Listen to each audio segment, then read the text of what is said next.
Welcome to T-SAT. పోటీ పరీక్షలకి prepare అవుతున్న అభ్యర్థులకి టీశాట్ వారు అందిస్తున్న శిక్షణా తరగతుల్లో భాగంగా ప్యూర్ మ్యాథ్స్ అనే విషయంలోంచి ఈరోజు మనము జామెట్రీ అనే టాపిక్ని డిస్కస్ చేస్తూ ఉన్నాం. ఆల్రెడీ జామెట్రీకి సంబంధించిన మౌలిక అంశాలైనటువంటి రేఖలు, కోణాలకు సంబంధించిన అంశాలని మనం గత క్లాస్లో డిస్కస్ చేసాం. ఎవరైనా చూడని వాళ్ళు ఉంటే మళ్ళీ ఒకసారి ఆ వీడియోని చూసి ఈ వీడియో చూడడానికి ప్రయత్నం చేయండి. సో ఇందులో మనం ఏం చూస్తామంటే సేమ్ కోణాలకు సంబంధించిన అంశాన్ని మరియు రేఖాఖండాల చేత ఏర్పడే బహుభుజుల యొక్క అంశాన్ని మనము ఈ వీడియోలో చర్చించడానికి ప్రయత్నిద్దాం. సో ఇప్పుడు కోణాలు ఉన్నాయి. ఫర్ ఎగ్జాంపుల్ మనం కోణాల యొక్క వాల్యూని తీసుకున్నాం. ఏమని తీసుకున్నాము? 0 degrees అని అన్నాము, 90 degrees అన్నాం, 180 degrees అన్నాం, అదేవిధంగా 360 degrees అన్నాం. రైట్. సో 0 degreesని శూన్య కోణం అన్నాం, 90 degreesని లంబకోణం అన్నాం, 180 degreesని సరళ కోణం అన్నాము, 360 degreesని వృత్త కోణము లేదా పూర్తి కోణంగా మనం తీసుకున్నాం. ఇది ఎగ్జాక్ట్గా ఒక కోణం యొక్క విలువ 90 degrees అయితే, ఒక కోణం యొక్క విలువ 180 degrees అయితే, ఒక కోణం యొక్క విలువ 360 degrees అయితే, అలా కాకుండా ఏవైనా రెండు కోణాలు కలిస్తే, ఇప్పుడు ఏవైనా రెండు కోణాలు కలిసి 90 degreesలకు సమానమైంది అనుకోండి, ఏవైనా రెండు కోణాలు కలిసి 180 degreesలకు సమానమైతే, ఏవైనా రెండు కోణాలు కలిసి 360 degreesలకి సమానమైతే, అంటే ఏవైనా రెండు కోణాలు x డిగ్రీలు మరియు y డిగ్రీలు కలిసి 90 degreesలకి సమానమైందనుకోండి, వీటిని ఏమంటారు? అదేవిధంగా x డిగ్రీలు y డిగ్రీలు కలిసి 180 degreesలకి సమానమైతే దీనిని ఏమంటాము? అదేవిధంగా x డిగ్రీలు y డిగ్రీలు కలిసి 360 degreesలకు సమానమైతే ఈ కోణాలని ఏమంటారు అన్నది మనం ఇప్పుడు డిస్కస్ చేద్దాం. సో x, y కోణాలు కనుక 90 degreesలకు సమానమైతే xని వైని ఒకదానితో ఒకటి పూరక కోణాలుగా తీసుకుంటాం. అంటే x యొక్క పూరక కోణం y, y యొక్క పూరక కోణం x అని అర్థం. x, y కోణాల యొక్క మొత్తం 180 degrees అయితే వీటిని సంపూరక కోణాలు అని అంటాం. x యొక్క సంపూరక కోణం y అవుతుంది, y యొక్క సంపూరక కోణం x అవుతుంది. x మరియు y కోణాల యొక్క మొత్తం 360 degrees అయితే వాటిని సంయోగ కోణాలు అని అంటాం. అంటే x యొక్క సంయోగ కోణం y, y యొక్క సంయోగ కోణం x, ఆ రెండింటి యొక్క విలువ 360 degreesలకి సమానం కావడము అన్న విషయం పైన ఆధారపడి ఉంటుంది. So what is the question బేస్డ్గా ఏ విధంగా వస్తుంది అని అంటే, ఇప్పుడు రెండు పూరక కోణాల నిష్పత్తి 3:2 అయితే ఆ కోణాల యొక్క విలువలు ఎంత అని అడగండి. ఆ కోణాలు ఏవి అంటే ఇక్కడ ఏమంటున్నాడు? రెండు పూరక కోణాలు. ఏవైనా రెండు కోణాలు ఎప్పుడు పూరకమవుతాయి? ఎప్పుడు పూరకమైతే అంటే వాటి యొక్క రెండు విలువలు x degrees plus y degrees యొక్క మొత్తము 90 degreesలకి సమానమైతే, అందులో x డిగ్రీస్ ఎంత ఉందంట? 3:2 అంటే 3 భాగాలు ఉంది. y కోణము 2 భాగాలు ఉంది. అంటే x యొక్క విలువ 3 partsగా ఉంది, y యొక్క విలువ 2 partsగా ఉంది. That is equal to 90 degrees. అంటే మొత్తం 5 భాగాల విలువ 90 degreesలకి సమానమైతే ఈచ్ పార్ట్ ఏమవుద్ది? 5 1s 5, 5 8s 40, అంటే 18 degrees ఒక పార్ట్కి సమానం. మన అలాంటప్పుడు 3 భాగాలు కలిగిన x కోణం ఏమవుద్ది అని అంటే 3 × 18 degrees 54 degrees. అదేవిధంగా y ఏమవుద్ది? 2 × 18 degrees 36 degrees అవుతుంది. ఈ విధంగా మనకి రేషియో ప్రకారంగా కూడా క్వశ్చన్ రావడానికి ఆస్కారం ఉంది. ఏవైనా రెండు పూరక కోణాలు సమానమైతే, సమానం అంటే ఏం చేయాలి? 90 degrees సమానంగా విడదీస్తే 45 degrees 45 degrees, అప్పుడు అవి ఏమవుతాయి? పూరక కోణాలు అవుతాయి. So this is x degrees and y degrees యొక్క వాల్యూగా మనం ఇక్కడ చూస్తాం. సేమ్ క్వశ్చన్ మనకి సంపూరకాల యొక్క నిష్పత్తి అని అనుకోండి 3:2 అయితే ఆ కోణాలు ఏవి? సంయోగ కోణాల యొక్క నిష్పత్తి 3:2 అయితే ఆ రెండు కోణాలు ఏవి? ఇప్పుడు సంపూరకము అనగానే నీకు ఐడెంటిఫై అవ్వాలి. ఏం ఐడెంటిఫై అవ్వాలి? ఆ రెండు కోణాల మొత్తం x degrees plus y degrees is equal to 180 degrees అనే విషయం నీకు ఐడెంటిఫై అయితే x అనేది 3 parts, y అనేది 2 parts, అంటే మొత్తం 5 భాగాల యొక్క విలువ 180 degrees. చూడండి, ఇంతకు ముందులాగా నేను 5p 3p అని రాయట్లేదు, డైరెక్ట్గా రాస్తున్నాను. ఏమని రాస్తున్నాను? ఈ రెండింటి యొక్క మొత్తం 3 + 2 5 భాగాల యొక్క మొత్తము డిగ్రీస్లో 180 డిగ్రీలకు సమానం. అయినా మొదటి కోణము ఎక్స్ అనేది 3 పార్ట్స్ ఎంతకి సమానము అన్నది నా యొక్క ప్రశ్న. So 3/5 into 180 degrees. So it is 5 3s 15, 5 6 30. So 36 into 3 ఎంత అవుద్ది? 108 డిగ్రీస్ అవుద్ది. ఒక విలువ 108 డిగ్రీస్, రెండిటి యొక్క మొత్తం 180. సెకండ్ ఈజీగా చెప్పేయచ్చు. 180 అవ్వాలంటే ఇంకెంత కలపాలి మనం దీనికి? 72 డిగ్రీలు కలిపితే సరిపోద్ది. So 108 degrees 72 degrees. Next one, సంయోగ కోణాలు అన్నాడు. సంయోగ కోణము అనంటే x degrees plus y degrees is equal to 360 డిగ్రీస్కి సమానం. సో ఎక్స్ ప్లస్ వై కూడా ఎంత రేషియోకి సమానము? 3:2 అనే రేషియోకి సమానము. వాటి యొక్క మొత్తము అన్నాడు కాబట్టి రేషియో యొక్క మొత్తం 5 భాగాలు 360 డిగ్రీలు. ఎక్స్ యొక్క విలువ 3 భాగాలు ఎంత అని మనం ఇక్కడ గమనిస్తే, so it is 3/5 into 360 degrees. Now 5 5 7s 35, 5 2s 10. Okay, so 72 into 3 ఏమవుతుంది మనకి ఇక్కడ? 72 ఇంటూ 3 3 రెంట్ల 6, 3 ఏళ్ళ 21, 216 డిగ్రీస్గా మనం చూస్తాం. అంటే ఒక కోణం యొక్క విలువ 216. ఇంకా ఎంత కలిపితే అది 360 అవుతుంది. ఎంత కలిపితే 360 అవుతుంది? ఇట్ ఈజ్ 144 డిగ్రీస్ కలిపితే 360 డిగ్రీలు అవుతుంది. రెండు కలిపి 360 అవుతాయి. అంటే రెండు కోణాలు సంయోగ కోణం అయినప్పుడు ఒక కోణము 216 అయితే రెండవ కోణము 140 డిగ్రీలుగా ఉంటుంది. కాబట్టి మీరు ఈ పదాలని గుర్తుపెట్టుకోండి. పూరకము రెండు కోణాల యొక్క మొత్తం 90 డిగ్రీలు, సంపూరకము రెండు కోణాల యొక్క మొత్తం 180 డిగ్రీలు, సంయోగము రెండు కోణాల యొక్క మొత్తము 360 డిగ్రీలుగా మనం చూస్తాం. Okay, clear, right. ఇప్పుడు మళ్ళీ ఒకసారి మనం కోణాల నుంచి కిరణాలకి రేఖాఖండాల వైపు మనం ఒకసారి మరలితే, ఒక రేఖాఖండం తీసుకున్నాను, రైట్. నెక్స్ట్ ఇంకొక రేఖాఖండం కూడా తీసుకుంటాను. నేను 2 రేఖాఖండాలు తీసుకున్నాను. ఈ 2 రేఖాఖండాలు ఏం చేసినాయంటే, 2 రేఖలు, సరళ రేఖలు ఏం చేసుకున్నాయంటే ఒక చోట ఖండించుకున్నాయి. ఎక్కడ ఖండించుకున్నాయి? ఖండించుకున్న పాయింట్ని ఓ అందాం. సో వద్ద ఖండించుకున్నాయి.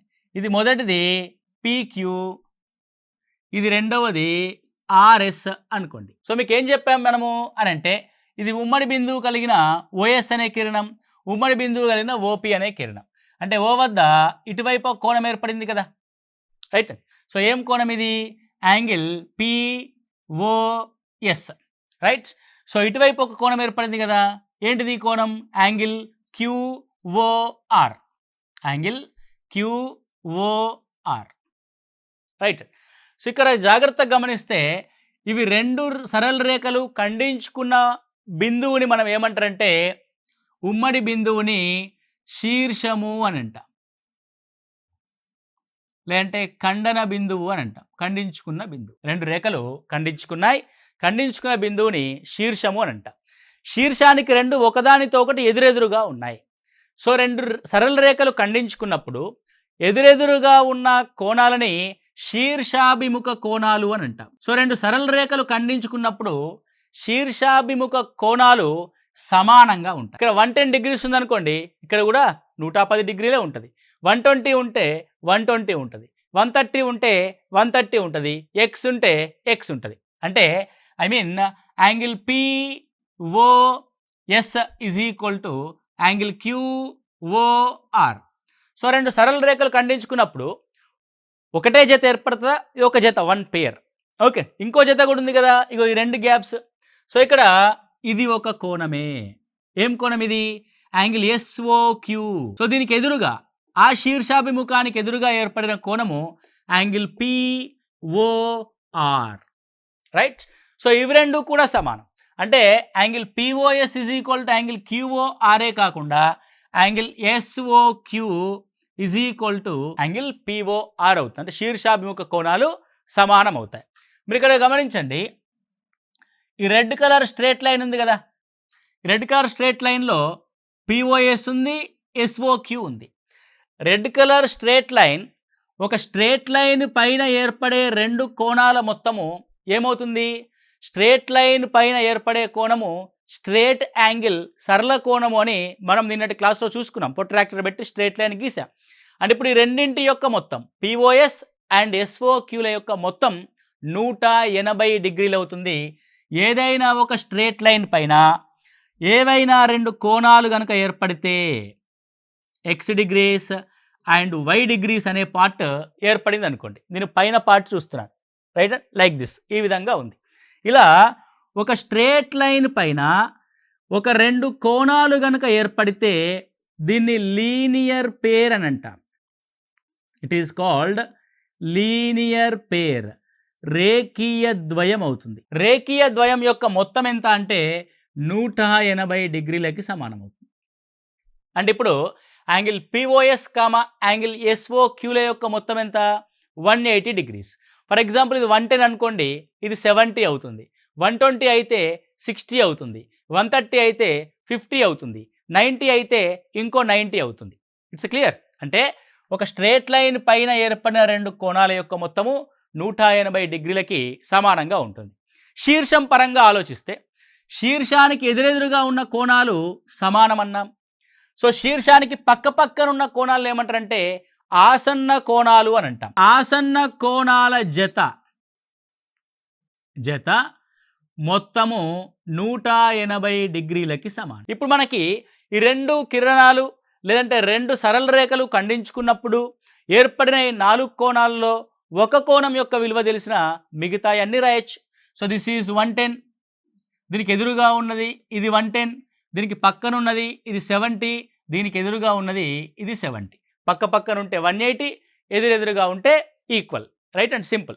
సో ఇది మనకి రెండు సరళ రేఖలు కనుక ఖండించుకుంటే ఏర్పడే అంశంగా మనం చూస్తాం. సో ఇప్పుడు రెండు సరళ రేఖలు ఖండించుకోకుండా ఉంటే అన్న పాయింట్ని నేను ఇక్కడ డిస్కస్ చేస్తాను. ఇది ఒక సరళ రేఖ, ఇంకో సరళ రేఖను తీసుకో. సో రెండు సరళ రేఖలు తీసుకోండి. ఈ రెండు సరళ రేఖల యొక్క అర్థం ఏంటి అని అంటే, ఫర్ ఎగ్జాంపుల్ ఇది PQ అనుకోండి, ఇది RS అనుకోండి. PQ మరియు RS ఇవి రెండు స్ట్రేట్గా పోతూ ఉంటాయి. ఎంత దూరం పోయినా అవి రెండు కలుసుకోవు, అంటే ఇవి ఖండించుకోవు. సో ఖండించుకోనటువంటి రేఖల్ని ఏమంటాము అని అంటే సమాంతర రేఖలు అని అంటాం. దిస్ ఈజ్ నౌన్ యాజ్ సమాంతర రేఖలు. సమాంతర రేఖల మధ్య ఏ రెండు బిందువుల మధ్య అయినా సరే లంబ దూరము సమానంగా ఉంటుంది. దాన్ని లంబ దూరం అంటాం. లంబ దూరం సమానంగా ఉంటుంది. ఏ రెండు పాయింట్స్ తీసుకొని, ఈ రెండు పాయింట్ తీసుకోండి, ఈ రెండు పాయింట్ తీసుకోండి, ఈ రెండు తీసుకోండి, ఈ రెండు తీసుకోండి, ఏ రెండు పాయింట్స్ తీసుకున్నా సరే ఆ లంబ దూరం అనేది సమానంగా ఉంటుంది. వీటిని సమాంతర రేఖలుగా మనము చూస్తాం. ఈ రెండు సమాంతర రేఖల్ని కనుక మనము గమనించినట్లయితే, సో రెండు సమాంతర రేఖలు, సో సమాంతర రేఖలో ఇది P, ఇది Q, ఇది R, ఇది S. ఓకే, సో దాన్ని ఏమని రాస్తారంటే PQ parallel to RS. Okay, ఈ రెండు నిలువు గీతలు పెట్టాం కదా, this is symbol of parallel. So PQ అనేది RSకి సమాంతరంగా ఉంది అని అంటున్నాం. నేను ఇప్పుడు ఏం చేస్తానంటే ఇవి రెండు సమాంతరంగా ఎక్కడా ఖండించుకోవట్లేదు కదా, రైట్, ఎవరి దారిన వాడు పోతున్నాడు అనుకోండి, మధ్యలో ఎవడో ఒకడు వచ్చి మనల్ని డిస్టర్బ్ చేస్తాడనమాట. అట్లా వీడిని ఎవడైనా వచ్చి డిస్టర్బ్ చేశాడనుకో, సో ఈ విధంగా మూడవ రేఖ, రెండు సమాంతర రేఖల్ని కనుక ఎవరి దారిన వారు పోతూ ఉంటే మూడవ రేఖ అయినటువంటి రెండు సమాంతర రేఖల్ని ఖండిస్తే, ఇది ఎల్ అనే రేఖ అనుకోండి, ఎల్ అనే రేఖను కనుక మనం తీసుకున్నట్లయితే అదేం చేసింది, సమాంతర రేఖల్ని ఖండించింది. ఎల్ అనే రేఖను ఏమంటారంటే తిర్యక్ రేఖ అని అంట. So what is the mean by తిర్యక్ రేఖ? ట్రాన్స్వెర్సల్. తిర్యక్ రేఖ అంటే ఏదైనా ఒక సరళ రేఖ రెండు లేదా అంతకంటే ఎక్కువ రేఖల్ని కనుక ఖండిస్తే దాన్ని తిర్యక్ రేఖ అని అంట. సో ఒక తిర్యక్ రేఖ ఉంది, రెండు సమాంతర రేఖలు ఉన్నాయి. సో ఇప్పుడు చూడండి, ఇది ఇక్కడ ఖండించింది. ఫర్ ఎగ్జాంపుల్ దీన్ని O అందాం, దీన్ని O డాష్ అందాం, రైట్. ఎక్కడ ఖండించింది? రెండు బిందువుల వద్ద ఖండించింది. రెండు బిందువుల వద్ద ఖండించిన ఇక్కడ మొదటి ఖండన బిందువు వద్ద 4 కోణాలు ఏర్పడ్డాయి. సో మొదటి కోణం ఏంటి? సో దీన్ని ఏ విధంగా రాద్దాం మనము అని అంటే, దీని ఒక MN అనే రేఖ అనుకోండి, అప్పుడు మనం ఈజీగా ఐడెంటిఫై చేయొచ్చు.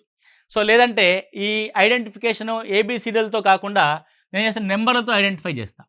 ఇది 1 అనే కోణం, నెంబర్ 1 యాంగిల్, ఇది నెంబర్ 2 యాంగిల్, ఇది నెంబర్ 3 యాంగిల్, ఇది నెంబర్ 4 యాంగిల్.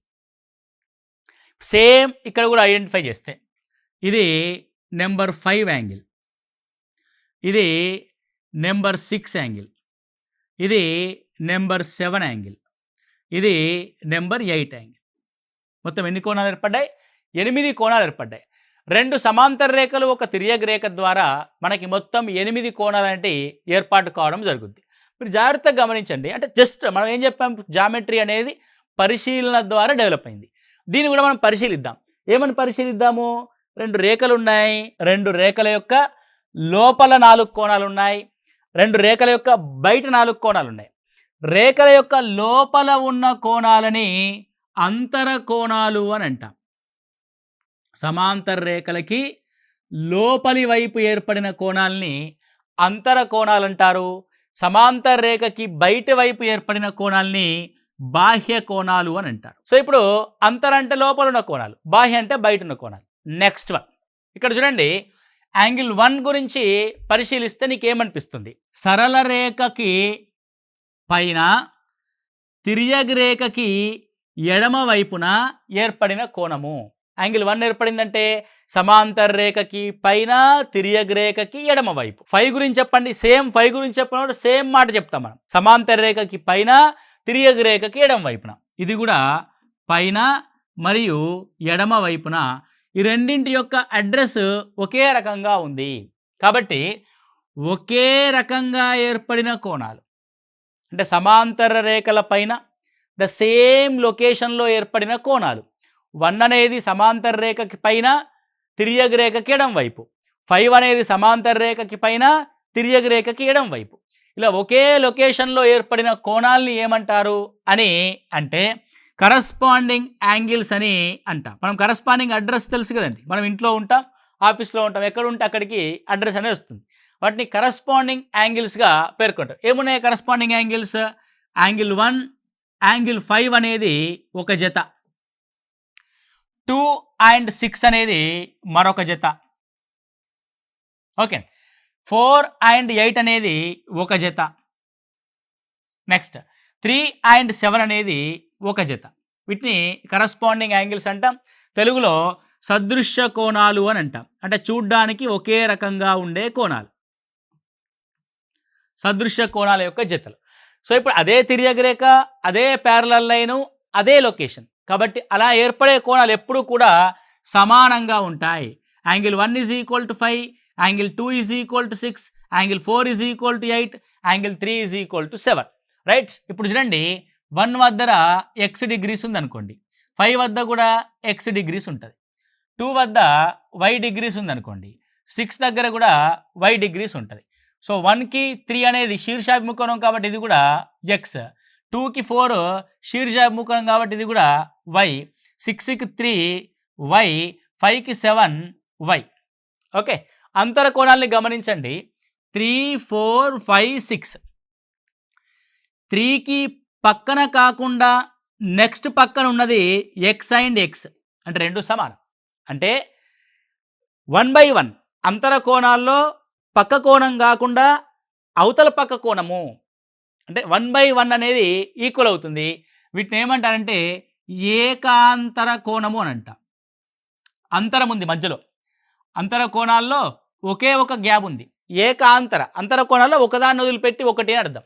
సో ఏకాంతర కోణాలు అని అంటాం.